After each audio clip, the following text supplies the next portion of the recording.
जय हिंद, वंदे मातरम। साथ स्वागत है आपका अपनी यूट्यूब चैनल ग्रेड पाठशाला में। दोस्तों कैसे हैं? उम्मीद करता हूँ अच्छे होंगे और आप यूपी टेट या फिर सी टेट की तैयारी अभी से करने लग रहे होंगे, क्योंकि काफ़ी लंबा सा वक्त हो गया 2021 से अभी तक नोटिफिकेशन किसी भी चीज़ के नहीं आए हैं। ठीक है, हो सकता है कि इसमें एग्ज़ाम पैटर्न में कुछ बदलाव हो या फिर आपकी जो सिलेबस है उसमें बदलाव किए जा रहे हों, तो हो सकता है कुछ बदलाव के साथ में आपके सामने पेश नोटिफिकेशन हो जाए। जैसा कि आपको पता है कि हम ईवीएस की सीरीज लेकर आए हैं और इस सीरीज में हम पहला भाग करा चुके हैं, जिसमें इकोसिस्टम और इकोलॉजी के बारे में हमने पढ़ा था, क्योंकि इकोसिस्टम के घटक बारी बारी से हमने डिफाइन किया था बारीकी से, फिर उसके नियम और उसकी विशेषताएं तक हमने पढ़ लिया था। आज की वीडियो में हम जो पारितंत्र है, इकोसिस्टम है, उसके प्रकार, दो प्रकार होते हैं, एक तो प्राकृतिक प्रकार और दूसरा मानवीय प्रकार। प्राकृतिक प्रकार भी दो प्रकार का होता है, एक तो स्थलीय और जलीय। ठीक है, तो इस वीडियो में हम जो प्राकृतिक प्रकार का पहला प्रकार है यानी कि स्थलीय प्रकार, उसको हम कंप्लीटली पढ़ेंगे और बहुत अच्छे से एक एक चीज़ को बारीकी से समझेंगे। और यहाँ से यकीन मानिए दोस्तों, 2021 की जो यूपी टेट की परीक्षा थी, पहले ही क्लास से, क्योंकि भाग बन था ईवीएस का, उस क्लास से आपके 4 क्वेश्चन बने थे, जिसमें था पहला कि इकोसिस्टम शब्द किसने दिया। ठीक है, इसमें किस तरीके के कौन कौन से घटक काम करते हैं, ठीक, इसमें अजैविक घटक कौन सा है। ठीक है, इस तरीके से 4 कुल मिला के क्वेश्चन एक ही क्लास से आपके जो हमने भाग बन कराया है उससे थे। ठीक है, सीधे सीधे बिल्कुल। तो हम इस तरीके से पढ़ेंगे कि आपका एक भी क्वेश्चन, जो 30 क्वेश्चन आते हैं, उसका 30 में से 30 ये ईवीएस प्लस पॉलिटी के भी एक आध क्वेश्चन उसमें ऐड करेगा। ठीक है, तो वो यहाँ से बाहर नहीं जाएंगे, ध्यान रखना। ठीक है, तो वीडियो को लास्ट तक देखना, आपको ज़रूर कुछ ना कुछ इन्फॉर्मेशन यहाँ से मिलेगी। ठीक है, तो हमने बांटा है कि प्राकृतिक पारिस्थितिक तंत्र यानी कि जो नेचुरल इकोसिस्टम है उसको, जिसके 2 भाग हैं, एक तो स्थलीय और दूसरा जलीय। ठीक है, यानी कि स्थलीय और जलीय पारितंत्र। ठीक है, जलीय पारितंत्र भी 3 प्रकार का होता है। आलवड़ जलीय, ठीक है, पारितंत्र यानी कि फ्रेश वाटर, लवण वाला होता है, फ्रेश वाटर नहीं होता है। ठीक है, सागरीय पारितंत्र यानी मरीन इकोसिस्टम, और दूसरा संक्रमणकालीन पारितंत्र यानी कि ट्रांजिशनल इकोसिस्टम। मैंने इंग्लिश हिंदी दोनों में लिखा है। ठीक है, और स्थलीय पारितंत्र में वन आएंगे, घास के मैदान आएंगे, मरुस्थल आएंगे और टुंड्रा प्रदेश आएंगे। ठीक है, वनों की अगर कैटेगरी में मैं बात करूं तो वन कितने प्रकार के, 4 प्रकार के दिए गए हैं। उष्णकटिबंधीय, हो सके तो नोट्स बनाते रहना। उष्णकटिबंधीय में भी 2 प्रकार हैं, एक तो ऐसे उष्णकटिबंधीय जो कि वर्ष भर हमेशा हरे भरे रहते हैं यानी कि सदाबहार वन। ठीक है, और दूसरे ऐसे जो कि मौसम के अनुसार पत्ते झाड़ देते हैं यानी कि बोल सकते हैं पर्णपाती वन। ठीक है, उनको एक एक करके हम समझेंगे अच्छे से। ठीक है, दूसरा है शीतोष्ण, शीतोष्ण प्रकार के वन। तीसरा है भूमध्य, भूमध्य सागरीय, सागरीय वन। और चौथा है टाइगर प्रकार के वन। ठीक है, यकीन मानिए दोस्तों, ईवीएस के 30 के 30 यहीं से आएंगे, मतलब इस क्लास से नहीं, पूरी ईवीएस जो मैं पढ़ाऊंगा, ठीक है, वहां से 30 के 30 आपके यहीं से फंसेंगे। ठीक है, अब उसके बाद में हम इनकी बात करेंगे, घास के मैदान, मरुस्थल और टुंड्रा। ठीक है, आगे बढ़ते हैं। आगे बढ़ने से पहले हम थोड़े वन पारिस्थितिकी तंत्र के कुछ पॉइंट्स के बारे में नज़र डालते हैं। वन पारिस्थितिकी तंत्र यानी कि जो फॉरेस्ट इकोसिस्टम है, उसके लिए तापमान, आर्द्रता और मृदा आवश्यक कंपोनेंट हैं, यानी कि जो कंपलसरी कंपोनेंट हो जाते हैं। ठीक है, जो हमारी जलवायु है किसी भी पारितंत्र के लिए, जो वन की पारितंत्र है उसकी बात कर रहे हैं यहाँ पे, तो जलवायु और मृदा का जो हमारा निर्धारित स्वरूप है, वो ये निर्धारित करता है कि वनस्पति का वितरण किस प्रकार से होगा। यदि मृदा का स्वरूप कैसा है, किस तरीके का है, और हमारा जलवायु किस तरीके का, गर्म जलवायु है, मृदा गर्म है, तो उसी तरीके से जो वनस्पति है वो आपकी किस तरीके से होंगी। ठीक है, मृदा अगर नमी वाली है, आर्द्रता वाली है, और वहाँ की जलवायु क्या है, गर्म है, तो वहाँ की जो वनस्पति है वो कैसी होगी, झाड़ीदार यानी कि लंबी और घनी होगी। ठीक है, चौड़े पत्ते वाली। ठीक। उसके बाद में बोल रहा है कि जो वन है, वन पारितंत्र है, उसको मुख्यतः 3 भागों में डिवाइड किया है, जैसे कि उष्णकटिबंधीय, शीतोष्णकटिबंधीय और शंकुधारी वन। ठीक है। अगर इनको अक्षांश को देखा जाए तो यहाँ पर निम्न अक्षांश, मध्य अक्षांश और उच्च अक्षांश। ठीक है। अक्षांश की भी बात करेंगे, कितनी डिग्री से कौन सा वन कहाँ तक पाया जाता है। ठीक है। तो चलिए अब आगे चलते हैं। आगे देखिए, आगे मैंने उष्णकटिबंधीय वन को ले लिया है, और यहाँ पर उष्णकटिबंधीय वन 2 प्रकार के होते हैं। एक तो ऐसे उष्णकटिबंधीय वन जो कि सदाबहार रहते हैं, ठीक है, एवरग्रीन रहते हैं हमेशा, और दूसरे ऐसे जो कि मौसम के अनुसार पत्ते अपने झाड़ देते हैं। ठीक है। यहाँ की कंडीशन देख लीजिए, यहाँ से बहुत ज़्यादा क्वेश्चन बनता है, वनों से एक क्वेश्चन आपका मिलेगा ही मिलेगा। ठीक है। यहाँ सबसे पहले ये तो विषुवत, सबसे पहले ये विषुवत क्षेत्रीय, विषुवतीय प्रदेशों में होते हैं। ठीक है। दूसरा पॉइंट इसमें है कि इसमें औसतन वर्ष भर जो वर्षा है, वर्षा का स्तर क्या रहता है, 200 प्लस सेंटीमीटर। ठीक है।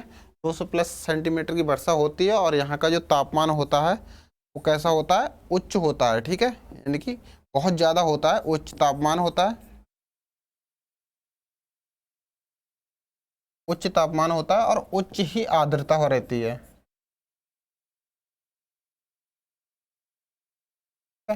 उच्च आर्द्रता और उच्च तापमान होने के कारण नतीजा क्या होता है कि यहाँ की जो वनस्पति है वो बहुत ज़्यादा लंबी होती है और बहुत ज़्यादा घनी होती है। ठीक है। यहाँ इतनी घनी होती है कि जो सूर्य का प्रकाश है वो जमीन पर नहीं पड़ पाता। ठीक। यानी कि इस तरीके की कंडीशन यहाँ पर पैदा हो जाती है। और यहाँ पर अगर मैं वनस्पति के नाम की बात कर लूँ तो किस तरीके की वनस्पति पाई जाती है, जैसे कि रोजवुड, रोजवुड हो गया, महोगनी हो गया, आपका आबनूस हो गया। ठीक है। इस तरीके की ये वनस्पति पाई जाती है। ये बहुत बहुत लंबे पौधे होते हैं और इनसे लकड़ी बहुत अच्छी मात्रा में मिलती है। ये ऐसे प्रदेश रहते हैं जो कि बहुत ज़्यादा, जैसे कि जहाँ पर जैव विविधता केंद्र वाले क्षेत्र रहते हैं, वहाँ पर ये चीज़ें मिलती हैं, यानी कि उष्णकटिबंधीय सदाबहार वन दिखाई देते हैं। ठीक है। देखिए, अगर मैं बोलूँ तो ये पृथ्वी है, और यहाँ की ये क्या है, 0 डिग्री अक्षांश रेखा है। 0 डिग्री अक्षांश रेखा से लेकर 30 डिग्री उत्तर और 30 डिग्री साउथ। ठीक है। ये जो क्षेत्र है ये आपका उष्णकटिबंधीय क्षेत्र पाया जाता है। हालांकि सदाबहार वन, सदाबहार और पर्णपाती, इनमें 2 कैटेगरियाँ शामिल रहती हैं। ठीक है। इस तरीके से अब आ जाते हैं, इसी का दूसरी कैटेगरी है उष्णकटिबंधीय मानसूनी या फिर जो कि पर्णपाती वन। यानी कि यहाँ देखा जाए कि ये विषुवत प्रदेशीय क्षेत्रों में होते हैं, हालांकि ये भी होते हैं, ये उससे टॉप पे होते हैं। यानी कि अगर मान लिया कि यहाँ पर ये 20 डिग्री पे है तो 20 के बाद में 30 डिग्री तक ये उष्णकटिबंधीय मानसूनी वन होंगे। ठीक है। यहाँ की वर्षा से यहाँ पर वर्षा कम होती है, यहाँ पर मैं लिख देता हूँ, वर्षा कम होती है इसकी अपेक्षा। ठीक है। और तापमान व आर्द्रता भी इसकी अपेक्षा कम रहती है। ठीक है। इतनी कम नहीं रहती, लेकिन कम रहती है इसकी अपेक्षा। ठीक। आर्द्रता, ठीक है, यानी कि तापमान भी कम रहता है इसकी अपेक्षा, वर्षा भी कम रहती है और आर्द्रता भी कम रहती है। इसमें कौन कौन से आते हैं, शीशम, चीड़, सॉरी चीड़ नहीं, देवदार,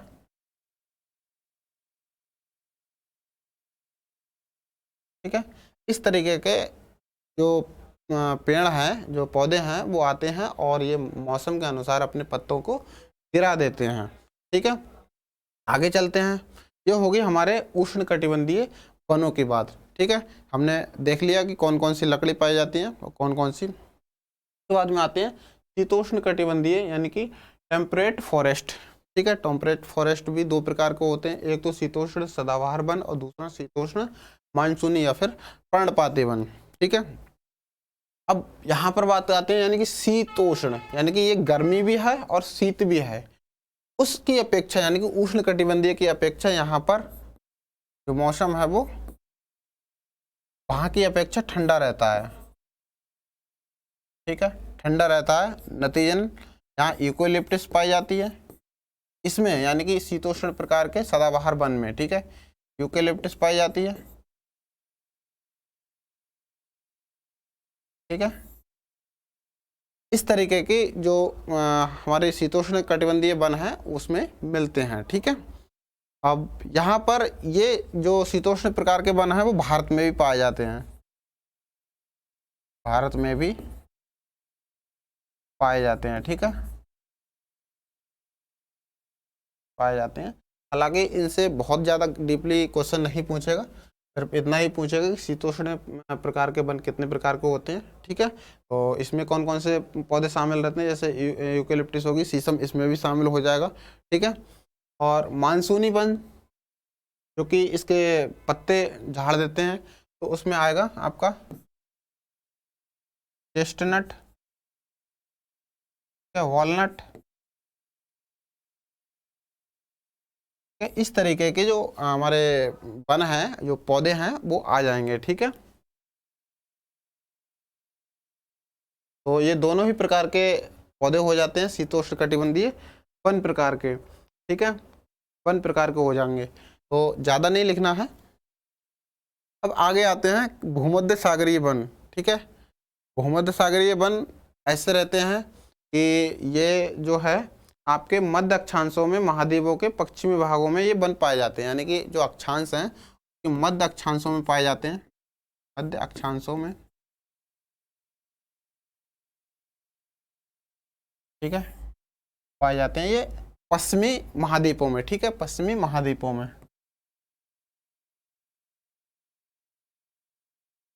महाद्वीप,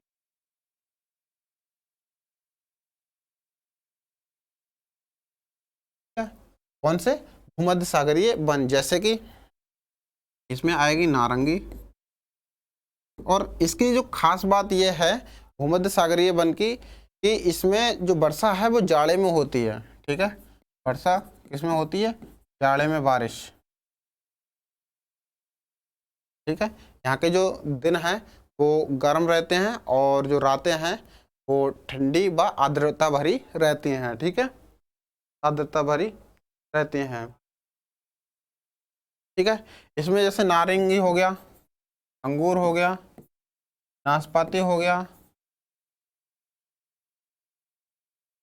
ठीक है, अंगूर, नाशपाती हो गया, इस तरीके के जो फल वाले चीज़ें हैं वो इसमें आ जाती हैं, यानी भूमध्य सागरीय वन के अंतर्गत, ठीक है। तो इसमें भी ज़्यादा कुछ नहीं लिखना है। एक चीज़ यहाँ पर और नोट करके लिख लेंगे, यहाँ पर जड़ी बूटियाँ,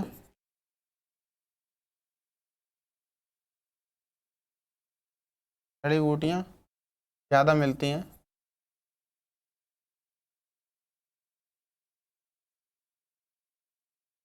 यहाँ से क्वेश्चन बनेंगे, ठीक है, कि कौन से वन हैं जो कि जड़ी बूटियाँ देने में सहायक होते हैं, ठीक है। अब चलते हैं आगे। हालांकि इसमें रंग बिरंगे पक्षी भी शामिल रहते हैं, जो भूमध्य सागरीय वन थे उसमें रंग बिरंगे पक्षी भी आते हैं, ठीक है। अब है ये शंकुधारी। अब शंकु के मतलब ही इसका यही हुआ, इस तरीके का पौधा, शंकु के आकार का। शंकु के आकार का ये इसलिए होता है कि यहाँ पर लगभग पूरे वर्ष भर ये ठंडा इलाका रहता है, लगभग ठंडा इलाका रहता है, ठीक है। और इसकी जो पत्ते हैं वो नुकीले होते हैं और इस तरीके के शंकु के आकार के होते हैं। वो इसलिए होते हैं कि सबसे पहले कि जिनका बाष्पन की क्रिया है वो सबसे कम हो, ठीक है। जो पत्ती हैं उनकी नुकीली होती हैं, इसमें क्या है, बाष्पन की क्रिया कम हो, ठीक है। और इसमें एक खास बात और रहती है कि जो बर्फ जब पड़ता है इनकी पत्तियों पर तो बर्फ जो है ढलान से बहुत जल्दी पिघल जाए, बहुत जल्दी नीचे आ जाए, ठीक है, बर्फ ना जमे, ठीक है। ये रहती है शंकुधारी वन की खासियत, ठीक है। इसमें क्या आ जाता है, इसमें भी कुछ ज़्यादा खास चीज़ें नहीं हैं, इसमें कुछ खास चीज़ें नहीं है, जैसे कि इसमें चीड़ आ गया आपका, चीड़, देवदार, स्प्रू, ठीक है, इस तरीके के ये आ जाते हैं। ठीक है, क्योंकि इसमें देखा जाए तो नुकीली पत्तियां होती हैं, वाष्पन की क्रिया जो है वो बहुत कम रहती है, और इसके साथ साथ में जो बर्फ ना जमे ऐसी इसलिए पत्तियां नुकीली टाइप में शंकु आकार में होती हैं। ठीक है, और ये जो है वो 66.5 डिग्री उत्तर और दक्षिणी साइड में होते हैं। यानी कि मैं अभी बताया था कि ये 0 डिग्री अक्षांश और अक्षांश से 66.5 डिग्री के वृत्त पे उत्तरी और दक्षिणी, ठीक है, ये दोनों ही ओर इस 66.5 डिग्री के बाद में ये जो शंकुधारी वन है वो पाए जाते हैं। ठीक है, इसके बाद में ठीक इधर ध्रुवों की तरफ जाते हुए। ठीक है, तो इसमें इतना ही याद रखना है कि इसमें वाष्पन की क्रिया है वो कम रहती है और बर्फ ना जमे, इसीलिए इसकी पत्तियां शंकुआकार की होती हैं।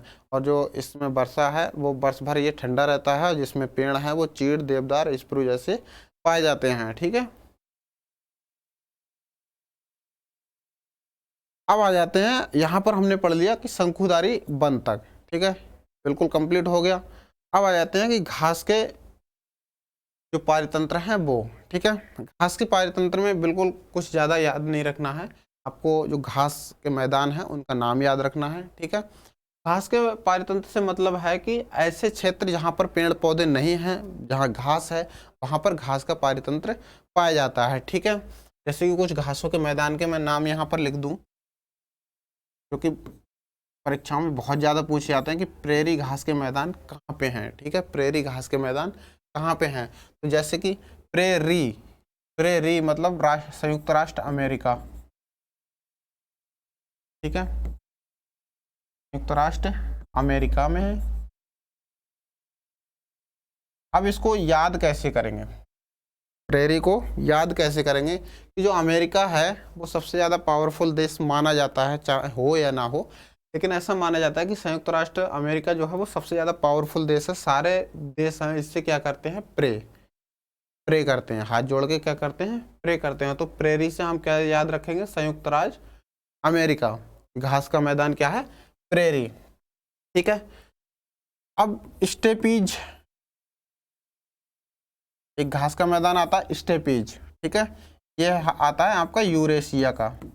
ध्यान रखना यहाँ से एक क्वेश्चन आपको जरूर 100% मिलेगा। ठीक है, याद रखना 100% मिलेगा स्टेपीज। अब इसको कैसे याद रखेंगे स्टेपीज को, यूरेशिया। स्टेपीज का मतलब है कि हम एक स्टेप देके कहाँ यूरोप से एशिया में आ गए, या फिर एशिया से यूरोप में चले गए, क्या, एक स्टेप देके। ठीक, दोनों ही याद आ गए, यानी कि ये सारे देश क्या है, संयुक्त राष्ट्र से अमेरिका से क्या करते हैं, प्रे करते हैं। ठीक है, उसके बाद में एक स्टेप देके यूरोप से एशिया में आ गए, यूरेशिया हो गया। ठीक, अगला है हमारा हंगरी, इधर है। ठीक है,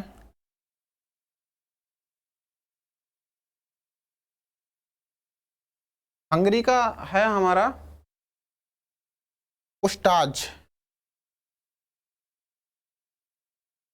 पुस्टाज ये जा है। अब इसको कैसे रखेंगे याद, हंगरी का मतलब क्या होता है, भूखा। ठीक है, हंगरी अब भूखा नहीं रहा, हष्ट पुष्ट हो गया। हंगरी अब भूखा नहीं रहा, वो कैसा हो गया, हष्ट पुष्ट हो गया, पुस्टाज। ठीक है, पुस्टाज घास के मैदान है वो कहाँ पाए जाते हैं, हंगरी। यानी कि प्रेरी आपके संयुक्त राज्य अमेरिका में होगा, स्टेपीज आपके यूरेशिया में होगा, पुस्टाज आपके हंगरी में हो गए। ठीक है, उसके बाद में कैंपोस आ जाते हैं, कैंपोस या फिर कंपास, कभी कभी आपको कंपास मिलेगा या फिर कैंपोस मिलेगा, तो ये आपके आ जाएंगे ब्राज़ील में। ठीक है, और जैसा कि आपको पता है सवाना घास के मैदान, ठीक है, ये भी इसी में आ जाएंगे। ठीक, सवाना घास के मैदान को सबको जानते होंगे। ठीक है,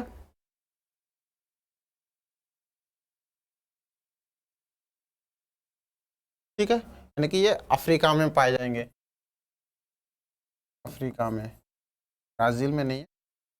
अब ये तो हो गए जो विश्व के थे मुख्य मुख्य। ठीक है, वैसे तो बहुत सारे हैं। अब भारत में घास के पारितंत्र कौन कौन से हैं, जैसे कि सेहिमा डाइकैथियम। ठीक है, सेहिमा डाइकैथियम, दूसरा है डाइकैथियम सेक्रस लेसियूरस। ठीक है, लेसियूरस, और फेगमाइट्स सेकेरम इम्पेरोटा, ठीक है। दूसरा है थेमेडा अरुंडनेला, और पांचवा है हमारा टेम्परेट अल्पाइन। ये 5 तरीके के घास के पारितंत्र हैं। ये पूरी की पूरी पीडीएफ है वो टेलीग्राम चैनल पे भेज दी जाएगी, क्योंकि ग्रेट पाठशाला नाम से ही आपका टेलीग्राम चैनल हो जाता है, ठीक है। आपको इसको ज्वाइन कर लेना, पूरी की पूरी पीडीएफ उस पर भेज दी जाएगी और आप वहाँ से डाउनलोड कर सकते हैं, ठीक है। आगे चलते हैं।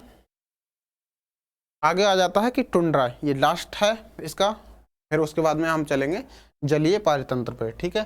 टुंड्रा घास के मरुस्थल हो गया, मरुस्थल छूटा है दोस्तों, मरुस्थल यहाँ पर ले लेते हैं, ठीक है। मरुस्थल,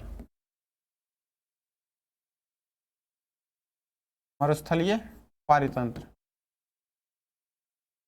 क्योंकि हर चीज का अपना एक पारितंत्र होता है, और जब घास का पारितंत्र हो जाएगा, समुद्र का पारितंत्र हो जाएगा, वन का पारितंत्र हो जाएगा, तो भाई मरुस्थल भी तो है, मरुस्थल का भी तो पारितंत्र होगा, ठीक है। तो मरुस्थल का पारितंत्र जो है कि यहाँ पर किसी भी प्रकार की बहुत कम मात्रा में वनस्पति मिलती है, अगर मिलती भी हैं तो बहुत छोटी छोटी, और जो कटीलेदार झाड़ियाँ टाइप में मिलती हैं, जिसकी जड़ें बहुत लंबी होती हैं, जिसके कारण ये होता है कि उनको बहुत ज़्यादा मात्रा में क्या है बाष्पन, मतलब अवशोषण, पानी के शोषण की ज़रूरत होती है, जो कि दूर दूर से अपना भोजन के लिए पानी को जड़ों के माध्यम से एकत्रित करती हैं, ठीक है।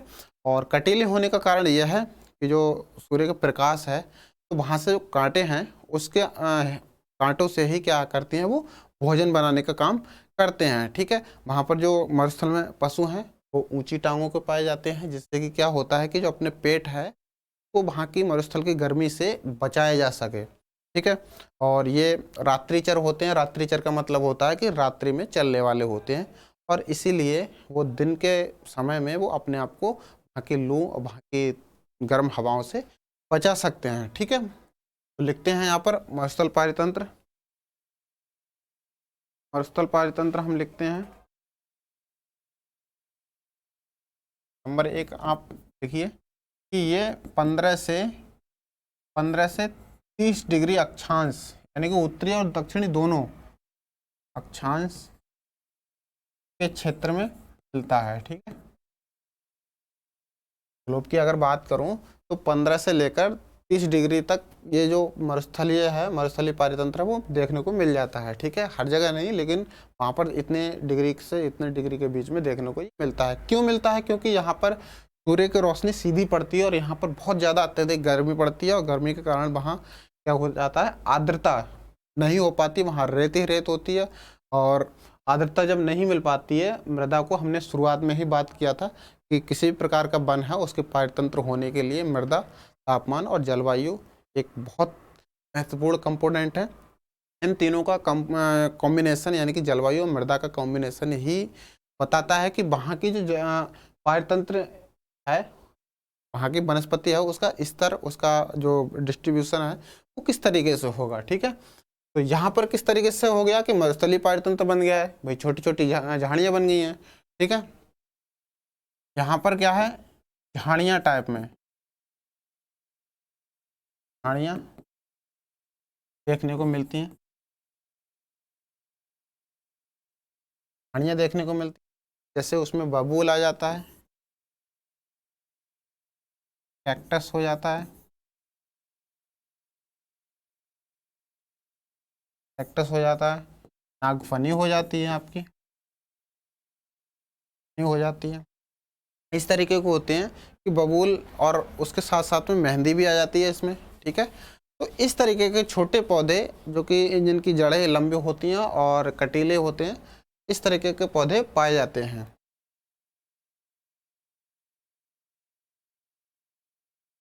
ठीक है।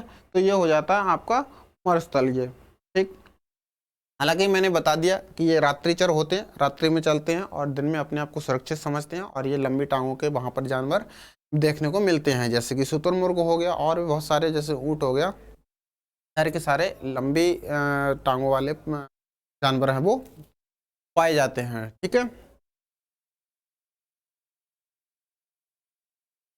तो इसमें इतनी ही बात हो जाती है। अब आ जाते हैं टुंड्रा, और लास्ट का है, ठीक है। टुंड्रा से समझते हैं कि ऐसे ध्रुवों पे क्षेत्र होते हैं जहाँ पर लगभग हमेशा की हमेशा जो कि बर्फ से ढके रहते हैं, और बर्फ से ढके होने के कारण यहाँ पर बहुत बड़ी मात्रा में वनस्पति नहीं हो पाती है। जो भी होती है वो टुंड्रा प्रकार की पाई जाती है। ठीक है। इसमें जो पशु की अगर मैं बात करूं तो जैसे रेंडियर वगैरह, हलो वगैरह, इस तरीके के जो जानवर हैं वो भी देखने को मिलते हैं। ठीक है। ठीक है। तो इसमें कुछ ज़्यादा याद नहीं रखना है। इसका टुंड्रा का मतलब होता है बंजर भूमि, और ऐसी भूमि जो कि हमेशा लगभग हिमाच्छादित रहती है, यानी कि बर्फ से ढकी रहती है। कुछ ही महीनों, यानी कि बोला जाए तो 40 से 50 दिन ही लगभग यहाँ बर्फ नहीं होती, और ऐसे में थोड़ी बहुत घास होती भी है तो वो टुंड्रा प्रकार की होती है, छोटी छोटी। ठीक है। तो ये हमारा हो जाता है जो हमारा स्थलीय पारितंत्र है, प्रकृति का ही एक भाग, जो प्रकृति पारितंत्र का एक भाग है वो हो जाता है। ठीक है। यदि आपको वीडियो इन्फॉर्मेटिव लगी हो, कोई भी आपको जानकारी दी गई हो, आपको आपके यूपी टेट सी टेट के हिसाब से, आप हमारे टाइप कीजिएगा कि हमें आपके सपोर्ट की अति आवश्यक है। और हम अब क्या करेंगे कि शाम को